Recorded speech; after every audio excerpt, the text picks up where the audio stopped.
Maligayang pagbabalik, maghanda para sa mas marahas na bagyo at matinding pag-ulan. Mangyaring i-like ang video na ito at ibahagi sa iba upang makakuha sila ng tamang impormasyon at mag-subscribe sa aking channel upang makakuha ng susunod na mahalagang babala. Salamat!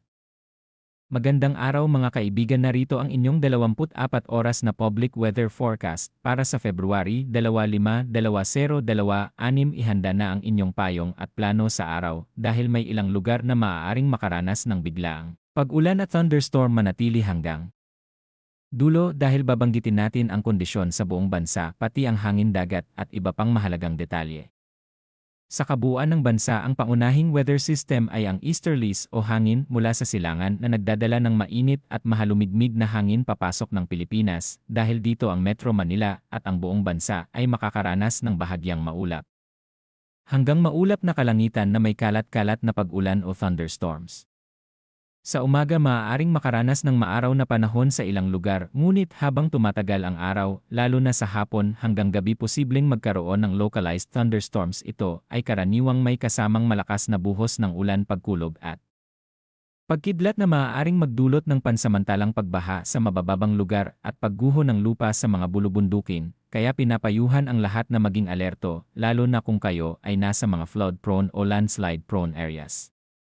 Para sa Metro Manila, asahan ang bahagyang maulap hanggang maulap na kalangitan na may posibilidad ng panandaliang ulan lalo na sa hapon at gabi. Magdala ng payong kung lalabas at mag-ingat sa pagmamaneho dahil maaaring maging madulas ang kalsada. Sa Luzon, kabilang ang Hilagang Luzon, Gitnang Luzon at Katimugang Luzon, ganito rin ang inaasahang kondisyon: bahagyang maulap hanggang maulap na kalangitan na may isolated rain showers o thunderstorms dahil sa easterlies ang ulan ay maaaring hindi sabay-sabay sa lahat ng lugar, kaya may ibang probinsya na maaraw habang ang iba ay may pag-ulan. Sa Visayas, kabilang ang Eastern Central at Western Visayas, asahan pa rin ang parehong kondisyon. May posibilidad ng thunderstorm, lalo na sa hapon hanggang gabi, kaya maging handa ang mga magsasaka, mangingisda at mga biyahero. Sa Mindanao, ganito rin ang inaasahan: bahagyang maulap hanggang maulap na kalangitan na may panakanakang pag-ulan at thunderstorm. Dahil sa malakas na thunderstorm, posibleng magkaroon ng flash floods at landslides sa ilang lugar.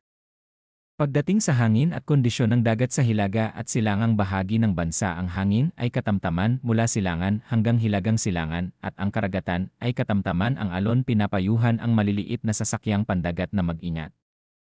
Sa natitirang bahagi ng bansa ang hangin ay mahina hanggang katamtaman mula hilagang silangan hanggang silangan at ang dagat ay bahagya hanggang katamtaman ang alon. Gayunpaman, kung may thunderstorm, maaaring lumakas ang hangin at alon, kaya manatiling alerto.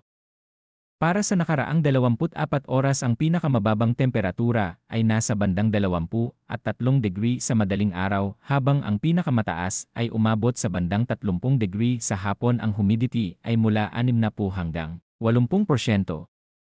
Kaya inaasahang maalinsangan ang panahon sa ilang lugar. Para sa Metro Manila, ang pagsikat ng araw ay alas 6:15 ng umaga at ang paglubog ng araw ay alas 6:03 ng gabi. Ang buwan ay sisikat bandang alas 11:58 ng umaga at lulubog bandang alas 2:30 ng madaling araw. Mga paalala: manatiling updated sa mga susunod na weather bulletin, lalo na kung kayo ay nasa lugar na madalas bahain. Mag-ingat sa paglalakbay, siguraduhing maayos ang drainage sa inyong paligid at iwasan ang pagtawid sa baha. Yan ang inyong 24 oras na weather forecast para sa February 25, 2026.